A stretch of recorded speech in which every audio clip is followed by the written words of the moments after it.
Platform पे आपका स्वागत है। आज हम यूपी पीसीएस की जो आरओ एआरओ की वैकेंसी आ रही है, मतलब जो समीक्षा अधिकारी और सहायक समीक्षा अधिकारी की जो वैकेंसी आ रही है, उसकी प्रिपरेशन कैसे की जाए, कैसे क्वेश्चन को सॉल्व किया जाए, इस पे हम डिस्कशन करेंगे। कैसे करेंगे? क्वेश्चन के पैटर्न को समझते हुए और क्वेश्चन को सॉल्व करते हुए। इससे हमें पैटर्न भी समझ में आएगा और ये कुछ फैक्ट भी पता चलेंगे, क्योंकि एमसीक्यू लगाने से हम केवल एक ऑप्शन तो नहीं समझते ना, उस पर डिस्कस नहीं करते, बल्कि उसके चारों ऑप्शन को लगभग देखते समझते। इससे हमें एक्स्ट्रा नॉलेज भी मिलती है। ठीक है, इसलिए क्वेश्चन को प्रैक्टिस करना बहुत ज़रूरी होता है, मॉक लगाना भी ज़रूरी होता है। तो ठीक है, हम स्टार्ट करते हैं विदाउट टाइम वेस्टिंग। तो हमारा पहला क्वेश्चन है स्क्रीन पे, कांग्रेस की स्थापना हुई थी। कांग्रेस की स्थापना कब हुई थी? तो क्वेश्चन दे रहा है कि ऑप्शन में दिया है 1867 ईस्वी में, 1886 ईस्वी में, 1888 ईस्वी में कि 1885 ईस्वी में। तो कांग्रेस की स्थापना हुई थी सन 1885 ईस्वी में, मतलब 1885 में कांग्रेस की स्थापना हुई थी। ठीक है, कांग्रेस की स्थापना हुई थी। तो कांग्रेस की स्थापना जब पूछे थे किसने की थी, तो A.O. ह्यूम का नाम आता है। ठीक है, Elon Octavian Hume, A.O. Hume. तो A.O. ह्यूम ने कांग्रेस की स्थापना 1885 में 85 में की थी, और इसका पहला अधिवेशन कहाँ हुआ था? इसी वर्ष हुआ था, मुंबई में। ठीक, नेक्स्ट क्वेश्चन पे चलते हैं। क्वेश्चन नंबर 2, अंतरिम सरकार में वित्त विभाग के अध्यक्ष कौन थे? जैसे कि हमें पता है कि जब कैबिनेट मिशन भारत आया था 1946 में, 1946 में, तो इसी ने सुझाव दिया था अंतरिम सरकार के लिए, और संविधान सभा का गठन करने के लिए इसने सजेशन दिया था।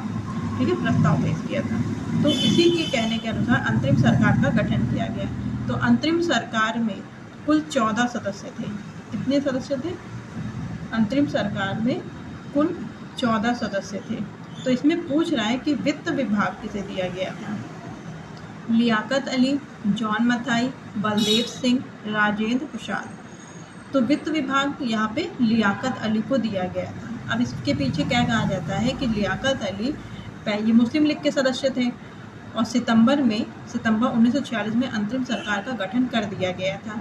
लेकिन मुस्लिम लीग तब तक शामिल नहीं हुई थी। एक महीने बाद या लगभग 1.5 महीने बाद अक्टूबर 1946 में मुस्लिम लीग ने अंतरिम सरकार में शामिल होने का डिसीजन लिया। ठीक, और लियाकत अली वित्त विभाग के अध्यक्ष, इनको वित्त विभाग सौंपा गया। तो लियाकत अली क्या करते थे कि जब इनसे धन मांगा जाता, वित्त मांगा जाता था, तो ये कहते थे कि धन नहीं है, मतलब कार्य में बाधा डालने का काम करते थे। तो लियाकत अली, अंतरिम सरकार में वित्त विभाग किसे दिया गया? तो वो क्या, इस यहाँ आंसर क्या होगा हमारा? लियाकत अली, ऑप्शन का। क्वेश्चन नंबर 3 पे चलते हैं। केंद्रीय विधान परिषद में मताधिकार कब मिला था? केंद्रीय विधान परिषद कहाँ पे थी? संघ में थी, मतलब केंद्र में थी। केंद्रीय विधान परिषद में मत का अधिकार, मतलब लोगों को मत देने का अधिकार कब दिया गया था? तो ऑप्शन दिया 1861, 1909, 1892 और 1919। तो केंद्रीय विधान परिषद में मताधिकार, मतलब मत देने का अधिकार 1892 के एक्ट के जरिए दिया गया था। क्योंकि तब तक आप इसे गैस लगाने का काम करो कि कांग्रेस 85 में आ चुकी थी, कांग्रेस 85 में आ चुकी थी, और ये विनय क्या कहते हैं कि विनती के जरिए, विनय के जरिए, किसी भी तरह ये अब सरकार को सपोर्ट करते थे, ब्रिटिश गवर्नमेंट को सपोर्ट करते थे, या उनसे कहते थे कि हमें हमारे लिए भी कुछ थोड़ा काम कर दिया जाए।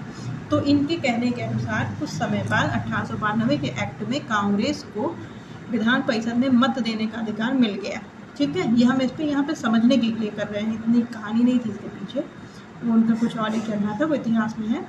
तो यहाँ पे हमारा राइट आंसर क्या होगा? केंद्रीय विधान परिषद में मत का अधिकार कब मिला था? तो 1892 के एक्ट में मिला था। क्वेश्चन नंबर 4 पे चलते हैं। संविधान सभा की कुल सदस्य संख्या कितनी थी? तो संविधान सभा में कुल 389 सदस्य थे, ठीक है, 389 सदस्य थे। और इनका चुनाव कैसे हुआ था? 296 सदस्य ब्रिटिश भारत से लिए गए थे, ठीक है, ब्रिटिश भारत से। और बाकी लगभग 73 सदस्य देसी रियासतों से लिए गए थे, क्योंकि जब ब्रिटिश थे हमारे देश में तो दो तरह के लोग, दो भाग में चल रहा था। एक तरह से ब्रिटिश भारत भी थे और देशी रियासतें भी थी। तो देशी रियासतों से 73 सीटें दी गई थी और ब्रिटिश भारत को 296। तो ब्रिटिश भारत से जो चुनाव होता था वो अप्रत्यक्ष निर्वाचन के आधार पे सदस्यों का चुनाव हुआ। माफ करिए, क्षमा। ब्रिटिश भारत से अप्रत्यक्ष निर्वाचन के आधार पर जनता से प्रतिनिधि को चुना गया, मतलब 296 सदस्यों को। और देशी रियासतों से 73 सदस्यों का मनोनयन हुआ, ठीक है, मनोनयन। तो इस प्रकार हम कह सकते हैं कि संविधान सभा के जो सदस्य थे वो आंशिक रूप से निर्वाचित थे, क्योंकि अप्रत्यक्ष रूप से ही सही, लेकिन उनका चुनाव तो हुआ था। तो आंशिक रूप से संविधान सभा चुनी हुई थी और आंशिक रूप से मनोनयन थी, ठीक है। तो संविधान सभा की कुल सदस्य संख्या कितनी थी? ऑप्शन का 389, 389। क्वेश्चन नंबर 5 पे चलते हैं। क्वेश्चन नंबर 5 पूछ रहा है कैबिनेट मिशन भारत कब आया था? तो कैबिनेट मिशन कब आया था? 1943, 1944, 1943, 1946। तो कैबिनेट मिशन क्या था? यहाँ पे जो सेकेंड वर्ल्ड वार चला था, वर्ल्ड वार सेकेंड कब तक चला था? 1939 से 39 से सन 45 तक चला था। और इसके बाद लगभग 1 साल बाद कैबिनेट मिशन भारत आया था। बस आपको यहाँ पे ये समझना है कि सेकेंड वर्ल्ड वार के बाद, द्वितीय विश्व युद्ध के बाद कैबिनेट मिशन भारत आया था। क्वेश्चन नंबर 6 पर चलते हैं। बेवल योजना प्रस्तुत की गई थी। बेवल योजना कब प्रस्तुत की? 1943, 1944, 1945, 1946। अब इसे आप ऐसे याद करो कि जिस वर्ष वर्ल्ड वॉर सेकेंड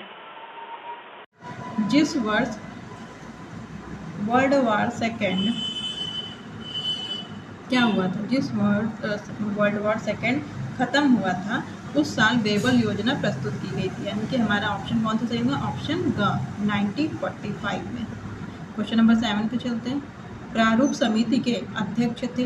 प्रारूप समिति के अध्यक्ष पूछा जा रहा है। तो सभी को पता है कि BR अम्बेडकर थे, ठीक है, नेहरू नहीं थे। नेहरू में भी यहाँ पे क्वेश्चन इनकम्प्लीट है, JL नेहरू भी हो सकते हैं, मोतीलाल नेहरू भी, लेकिन यहाँ पे हमारा राइट ऑप्शन क्या है? BR अम्बेडकर, भीमराव अम्बेडकर प्रारूप समिति के अध्यक्ष थे। तो इसकी कहानी क्या है कि पहले प्रारूप समिति बनाई गई, समिति का गठन पहले हुआ था, ठीक है, लेकिन इसके जो अध्यक्ष थे वो दूसरे दिन तय किए गए थे। दूसरे दिन अम्बेडकर जी को इसका अध्यक्ष बनाया गया था। मतलब कि इस समिति का जो गठन हुआ था वह एक दिन पहले हुआ था और अध्यक्ष उस समय नहीं थे। क्वेश्चन नंबर 8 पे चलते हैं। उद्देश्य प्रस्ताव को स्वीकृति कब मिली थी? उद्देश्य प्रस्ताव क्या था? 13 दिसंबर 1946 को जवाहरलाल नेहरू ने संविधान सभा में इसको क्या किया था? प्रस्तुत किया था। अब उद्देश्य प्रस्ताव को, ठीक है, प्रस्ताव को प्रस्तुत किया संविधान सभा में। किसके द्वारा? जवाहरलाल नेहरू के द्वारा पेश किया गया। अब इसको कब स्वीकृति मिली, कब ये पारित हुआ? तो 22 जनवरी 1947 को, 22 जनवरी 1947 को इसे स्वीकृति मिल गई। किसकी? संविधान सभा की, ठीक है। तुम्हारा राइट आंसर क्या होगा? ऑप्शन घ, 22 जनवरी 1947 को। क्वेश्चन नंबर 9 पे चलते हैं। निम्न में से यह कथन किसने कहा है? भारत का संविधान ही कांग्रेस है और कांग्रेस ही भारत है। संविधान कांग्रेस है, कांग्रेस ही भारत है। किसने बोला था?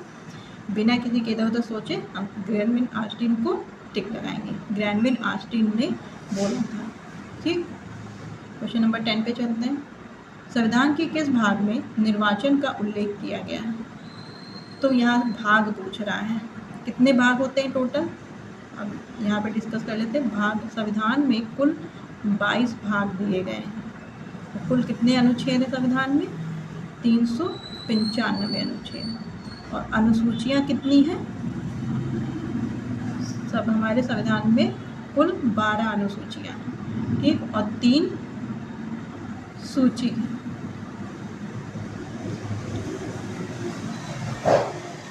तो इसमें संविधान के किस भाग में निर्वाचन का उल्लेख किया गया है? तो भाग 15 में निर्वाचन का उल्लेख किया गया है, ठीक है। तो हमारा यहाँ पे राइट आंसर क्या होगा? ऑप्शन घ, भाग 15। क्वेश्चन नंबर 11 पे चलते हैं। भाग 5 में वर्णन है, किसका वर्णन किया गया है? भाग राज्य का, संघ का, पंचायत का, मूल कर्तव्य का। तो यहाँ पे एक एक डिस्कशन कर लेते हैं। भाग 6 में राज्य का वर्णन किया गया है, संघ का वर्णन इससे पहले ही रहेगा, तो भाग 5 हमारा राइट आंसर यही है, संघ। पंचायत का भाग 9 में, और मूल कर्तव्य का भाग 4 का में वर्णन किया गया है, 4 का, ठीक। तो भाग 5 में किसका वर्णन किया गया? भाग 5 में संघ का वर्णन किया गया है। चलते हैं नेक्स्ट क्वेश्चन पे। क्वेश्चन नंबर 12, संविधान संशोधन की प्रक्रिया का प्रावधान किस देश से लिया गया है? ऑप्शन यहाँ पे दिया है, ऑस्ट्रेलिया, दक्षिण अफ्रीका, जापान, रूस। टाइपिंग में एरर हो गया था इसलिए अफ्रीका अलग से लिख दिया है, ठीक है। तो संविधान संशोधन की प्रक्रिया का प्रावधान किस देश से लिया गया है? तो यहाँ पे सीधे हमारा आंसर पहुँचते हैं दक्षिण अफ्रीका से। साउथ अफ्रीका से संविधान में संशोधन करने का प्रावधान लिया गया। ऑस्ट्रेलिया से क्या लिया गया था? ऑस्ट्रेलिया से लिया गया है समवर्ती सूची कि राज्य और संघ इन समवर्ती सूची के अंतर्गत आने वाले विषयों पर मिलकर कानून बना सकते हैं, ठीक है। ये ऑस्ट्रेलिया से लिया गया है। और क्या लिया गया? दोनों सदन कौन कौन सी? राज्यसभा और लोकसभा, दोनों सदनों की संयुक्त बैठक, इसका प्रावधान कहाँ से लिया गया है? ये भी लिया गया है ऑस्ट्रेलिया से, ठीक है। जापान से क्या लिया गया है? जापान से लिया गया है विधि के द्वारा स्थापित प्रक्रिया,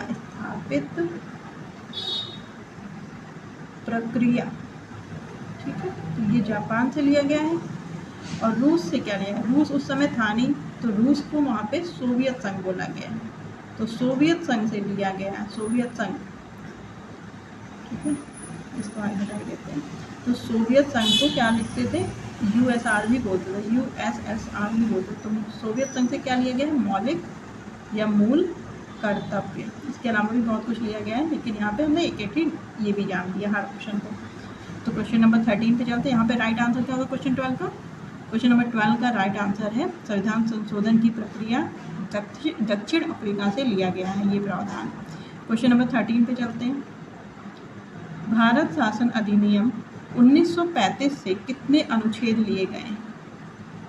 तो भारत शासन अधिनियम 1935 में जो लाया गया था, इससे वर्तमान संविधान में काफ़ी प्रावधान लिए गए थे, ठीक है। तो वो थे आपके 250 लगभग 250 अनुच्छेद भारत शासन अधिनियम 1935 से लिए गए हैं।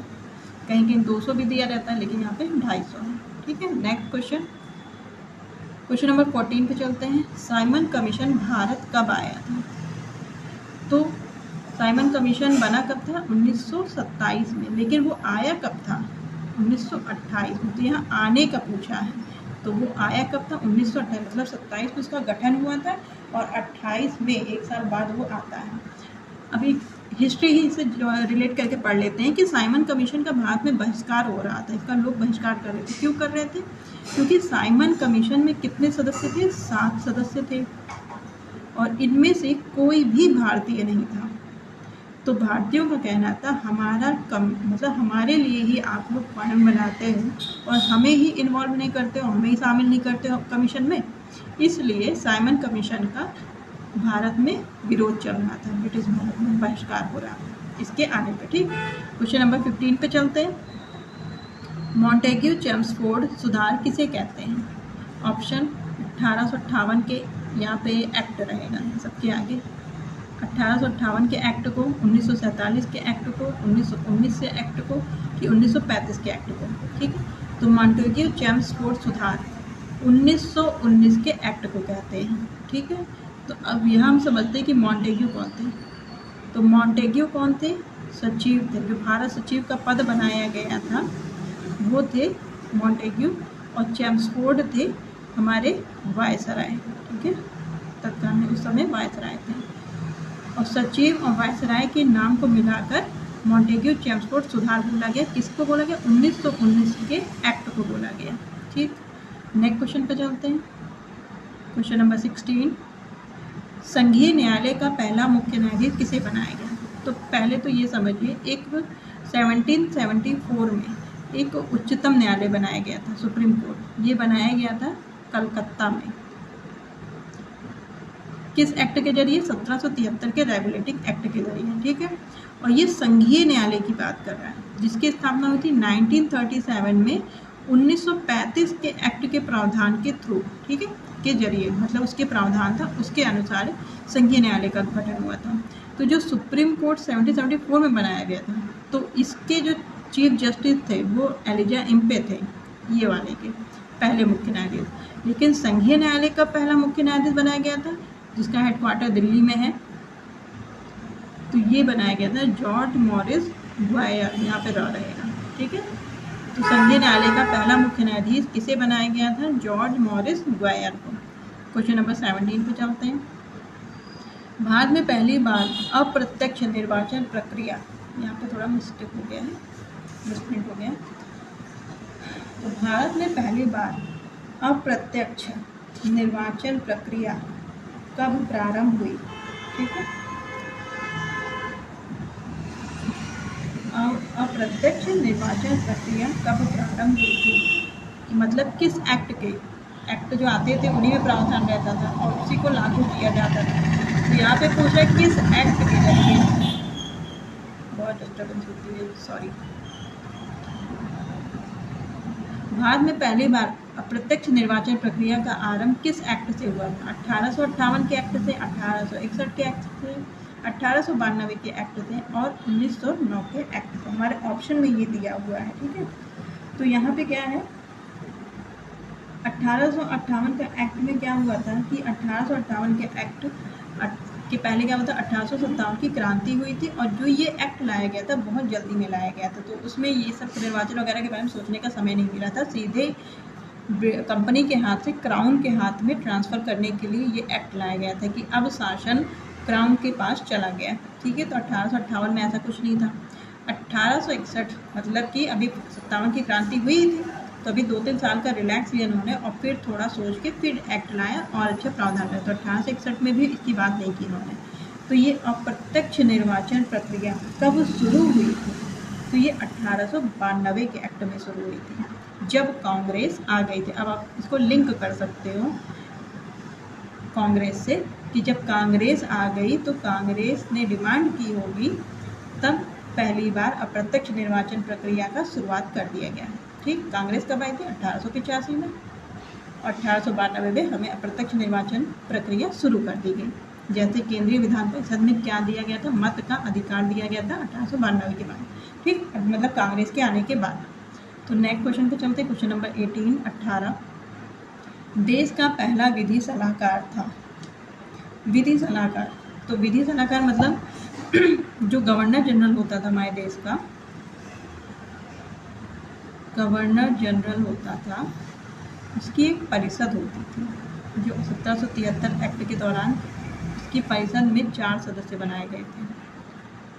और फिर इसमें 1773 के समय 4 बनाए गए थे, फिर अगली बार उसे 1 कम कर दिया गया, क्योंकि ड्रॉ हो जाते थे जब कभी मतदान पड़ता था। ठीक है, तो उसके बाद फिर उसमें चौथा सलाहकार, फिर चौथा पद और बढ़ाया गया।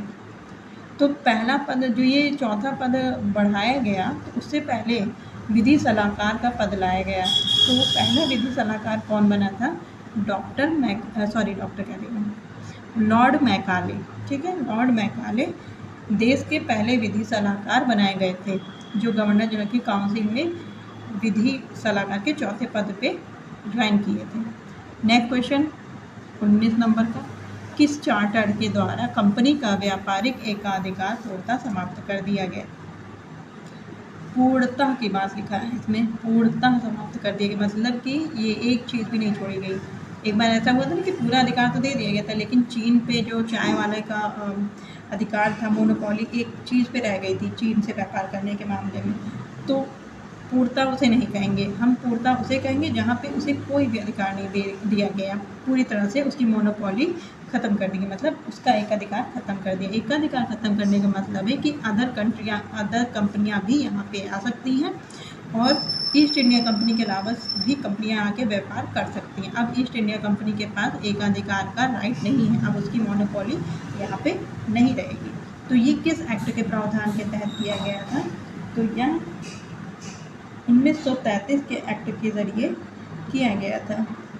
ठीक,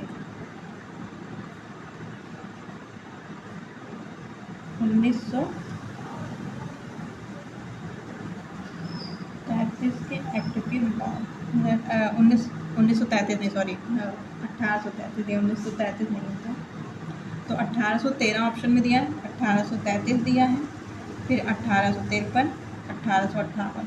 तो इसमें क्या था? 1833 के एक्ट के दौरान कंपनी का पूर्णतः अधिकार खत्म कर दिया। 1813 में भी हुआ था, लेकिन क्या किया गया था कि एक जगह उसके व्यापार को रोका गया था। चीन के साथ व्यापार करना और पूर्वी देशों के साथ चाय का व्यापार करना उसके संरक्षण में था, क्यों कर सकता है।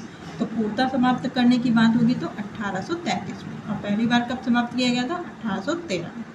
नेक्स्ट क्वेश्चन पे चलते हैं, क्वेश्चन नंबर 20 पे, किस चार्टर एक्ट के द्वारा ईसाई मिशनरियों को भारत में आने की छूट दी गई?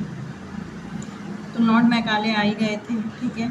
तो यहाँ पे क्या बात हुई थी कि अब लोगों को नॉलेज दी जाए, इस इंग्लिश पढ़ाया जाए और उनको इसके जरिए शिक्षा का प्रचार किया जाए। तो प्राच्य शिक्षा और पाश्चात्य शिक्षा को बढ़ावा देने के लिए एक एजुकेशन फंड की स्थापना की गई। ठीक, तो ये क्या हुआ था, ईसाई मिशनरी भी उसी वक्त आए, क्योंकि उन्हें भी प्राच्य शिक्षा पाश्चात्य शिक्षा देनी थी यहाँ के लोगों को। तो ये प्रावधान एजुकेशन फंड वाला कब आया था? तो ये 1813 के एक्ट में आया था। ठीक, तो इसी इसके साथ ही ईसाई मिशनरी भारत आए थे।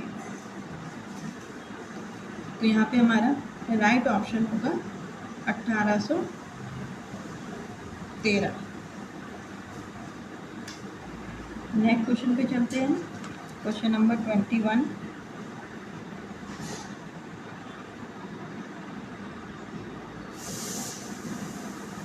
क्वेश्चन नंबर 21 है, संविधान सभा की अंतिम बैठक कब हुई थी?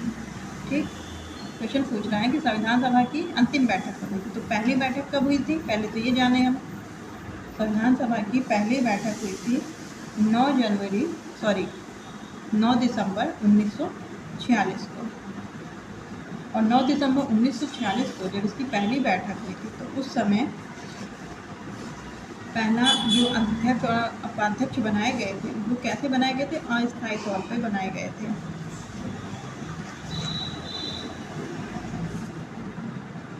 यहाँ पे लिख देती हूँ।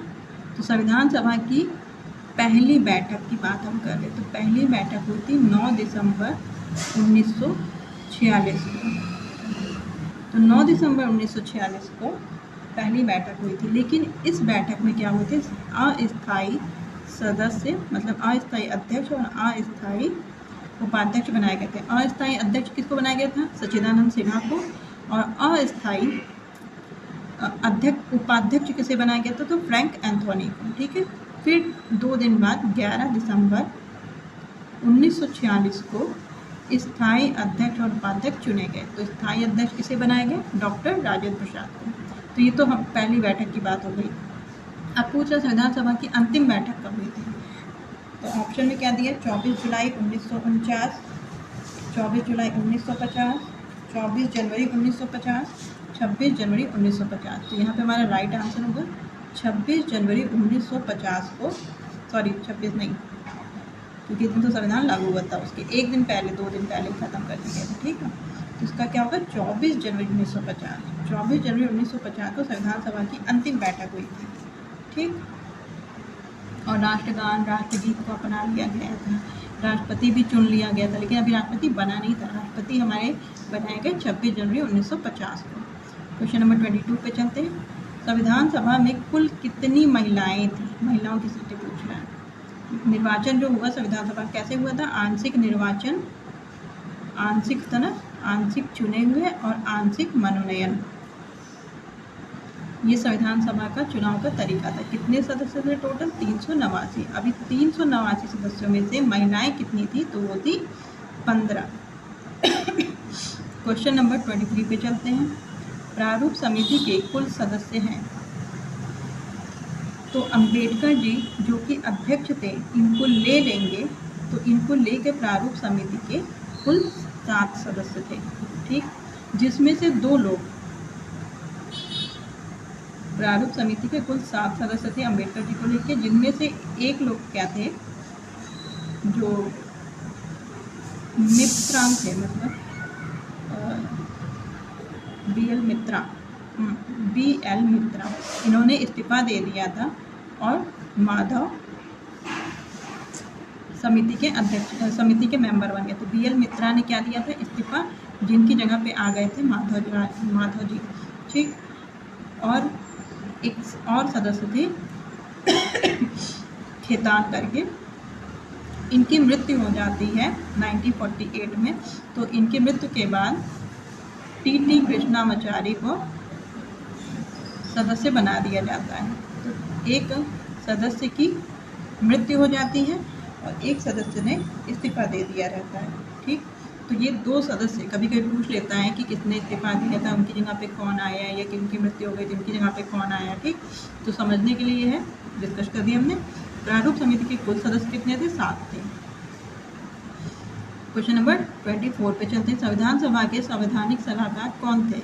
यहाँ पे विधि सलाहकार बनाया गया था गवर्नर जनरल के काउंसिल के लिए, लेकिन जब हमारी संविधान सभा बन गई तो यहाँ पे भी बनाया गया कि कौन लॉ एडवाइज़र बनेगा, कौन हमारे इसे सलाह देगा कि कैसा संविधान हो, कैसे कानून हो। तो ये काम अगर यहाँ पे अम्बेडकर दिए होते तो लोग अक्सर उन्हीं को लगा देते, लेकिन यहाँ पे ये काम BN राव ने किया था, ठीक है।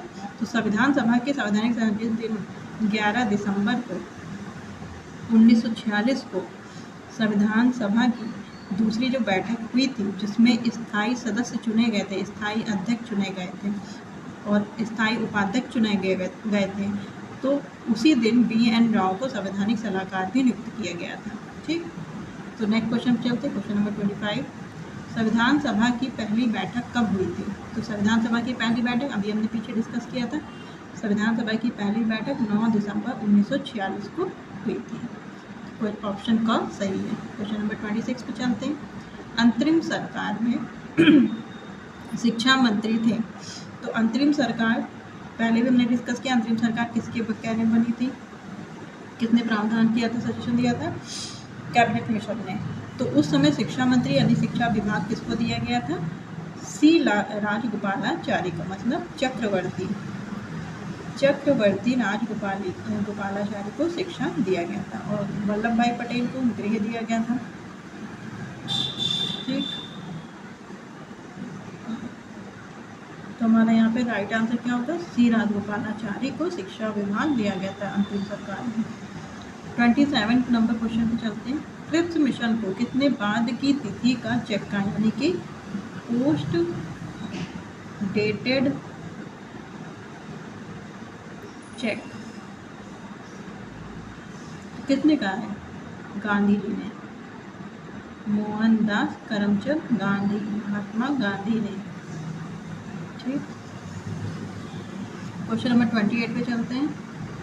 किस एक्ट से बर्मा को अलग कर दिया गया था? किस एक्ट के जरिए? 1861 नहीं, 1909 नहीं, 1919 नहीं, 1965 के एक्ट से, ठीक। 1961 का जो एक्ट था वो कब आया था? 1857 की क्रांति के कुछ साल बाद, मतलब 2-4 साल बाद रिलैक्स करके आए थे, ठीक। 1861 में जब कंपनी के अधिकार वगैरह छीने जाने लगे कि अब धीरे धीरे इनको कम करो, ये तो कुछ नहीं संभाल पाए, यहाँ पे इतना बड़ा कांड हो गया, ठीक है। फिर 1909 के एक्ट के बारे में क्या जान जाते हैं हम लोग थोड़ा, कि सांप्रदायिक निर्वाचन की बात यहीं पे शुरू हुई, ठीक है, 1909 के एक्ट में। इसे मार्ले मिंटो सुधार भी बोलते हैं, मार्ले मिंटो। आगे नाम किसका रहता है, सचिव का, और पीछे नाम रहता है वायसराय या गवर्नर जनरल। फिर 1919 एक्ट में क्या है, सांप्रदायिक निर्वाचन का जो क्षेत्र था उसे बढ़ा दिया गया, मतलब सिख को, एंग्लो इंडियन को, औरों को भी क्या किया जाने लगा, उन्हें भी निर्वाचन क्षेत्र आवंटित किया गया। ठीक, तो 1919 एक्ट में मॉन्टेग्यू चेम्सफोर्ड सुधार भी कहा गया है, जो पीछे हमने डिस्कस किया था। और 1935 के एक्ट से बर्मा को अलग किया गया। बर्मा जो आज का प्रेजेंट टाइम में क्या है, म्यांमार। बर्मा मतलब म्यांमार, जो आज का म्यांमार है। क्वेश्चन नंबर 29 पे चलते हैं। किस एक्ट के द्वारा भारत के राज्यों में द्वैध शासन प्रणाली शुरू हुई? तो भारत में राज्यों में द्वैध शासन प्रणाली कब शुरू हुई थी, इसको पूछ रहा है। राज्यों ये मतलब प्रांतों की बात कर रहा है। तो प्रांतों में द्वैध शासन प्रणाली की शुरुआत 1858 में नहीं, तो वैसे कुछ सब योजना ही नहीं थी उनकी। 1861 भी नहीं। अब 1909 और 1919 में लोग कंफ्यूज हो जाते हैं। ठीक, 1909 को हम क्या नाम से जानते हैं, अभी हमने पीछे डिस्कस किया था, मार्ले मिंटो सुधार। 1919 के एक्ट को क्या बोला जाता है, 1919 के एक्ट को बोला जाता है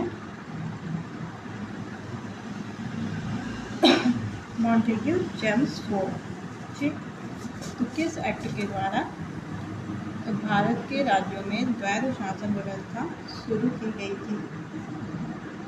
तो 1919 के एक्ट के द्वारा, मतलब मॉन्टेग्यू चेम्सफोर्ड सुधार जो हुआ था, उसके तहत राज्यों में द्वैध शासन व्यवस्था शुरू की गई थी। और क्या हुआ था, यहाँ पर प्रांतीय सूची, हस्तांतरित सूची बनाई गई। ठीक है, अब यहाँ पे एक क्वेश्चन और बन जाता है कभी कभी कि द्वैध प्रशासन के जन्मदाता क्या है, इनके जनक।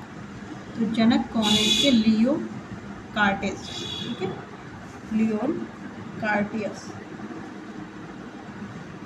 लियोन कार्टियस द्वैध शासन प्रणाली के जनक थे, लियोन कार्टियस। इनको जन्मदाता बोला जाता है। ठीक, क्वेश्चन नंबर लास्ट क्वेश्चन पे चलते हैं, क्वेश्चन नंबर 30 पे। पहले भारतीय जिन्हें ब्रिटिश वायसराय की कार्यकारिणी में विधि सलाहकार नियुक्त किया गया। पहले विधि सलाहकार कौन थे, ब्रिटिश जो गवर्नर जनरल की काउंसिल होती थी कार्यकारिणी के, तो वो थे मैकाले, लॉर्ड मैकाले। लेकिन पूछ रहा है कि पहले भारतीय कौन थे जिन्हें वायसराय की कार्यकारिणी में विधि सलाहकार बनाया गया, तो वो थे सत्येंद्र प्रशांत सिंह। ठीक है, तो आज के क्वेश्चन में बस इतना ही। मिलते हैं हम, क्वेश्चन और भी हैं लेकिन नेक्स्ट टाइम डिस्कस करेंगे। आज की डिस्कशन में हम इतना ही डिस्कस करते हैं। आई होप आपको ये बेनिफिशियल लगेगा। शुरू में नहीं, लेकिन धीरे धीरे आपको क्वेश्चन करने की हैबिट बन जाएगी, और कोशिश करिए कि आप इस वीडियो को पूरा देखें। ठीक है, फिर चलते हैं, मिलते हैं अगले वीडियो में। थैंक यू, नमस्कार।